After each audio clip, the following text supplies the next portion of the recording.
SDPI ಮುಖಂಡ ಕಲಾಯಿ ಅಶ್ರಫ್ ಹತ್ಯೆ ಪ್ರಕರಣಕ್ಕೆ ಸಂಬಂಧಿಸಿದಂತೆ ಹಿಂದೂ ಮುಖಂಡರೊಬ್ಬರ ಮೇಲೆ ಪ್ರತೀಕಾರ ತೀರಿಸಿಕೊಳ್ಳುವಂತಹ ಪ್ರಚೋದನಕಾರಿ ಪೋಸ್ಟ್ಗಳು ಇನ್ಸ್ಟಾಗ್ರಾಂ ಖಾತೆಯಲ್ಲಿ ಹರಿದಾಡಿದ್ದು, ಈ ಹಿನ್ನೆಲೆ 16 ಇನ್ಸ್ಟಾಗ್ರಾಂ ಖಾತೆಗಳ ವಿರುದ್ಧ ಪೊಲೀಸರು ಎಫ್ಐಆರ್ ದಾಖಲಿಸಿದ್ದಾರೆ.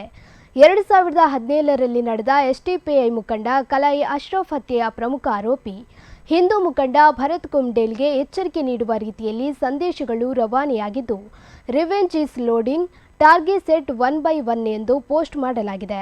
ಈ ಬಗ್ಗೆ ಸುಮೋಟೋ ಕೇಸ್ ದಾಖಲಿಸಿರುವ ಪೊಲೀಸರು 16 ಇನ್ಸ್ಟಾಗ್ರಾಂ ಖಾತೆಗಳ ವಿರುದ್ಧ ಎಫ್ಐಆರ್ ದಾಖಲಿಸಿ ಆಯಕಟ್ಟಿನ ಜಾಗಗಳ ಮೇಲೆ ಮತ್ತು ನಟೋರಿಯಸ್ ಗ್ಯಾಂಗ್ಗಳ ಚಲನವಲನಗಳ ಮೇಲೆ ಹದ್ದಿನ ಕಣ್ಣಿಟ್ಟಿದ್ದಾರೆ.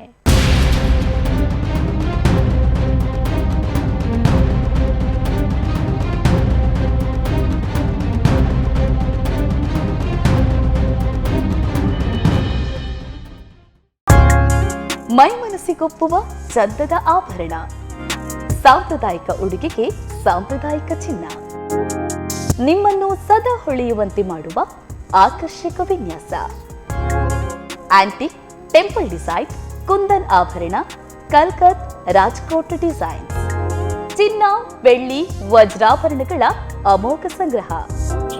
ನಿಮ್ಮ ಪ್ರತಿ ಸಂಭ್ರಮವನ್ನ ನಮ್ಮೊಂದಿಗೆ ಹೆಚ್ಚಿಸಿಕೊಳ್ಳಿ.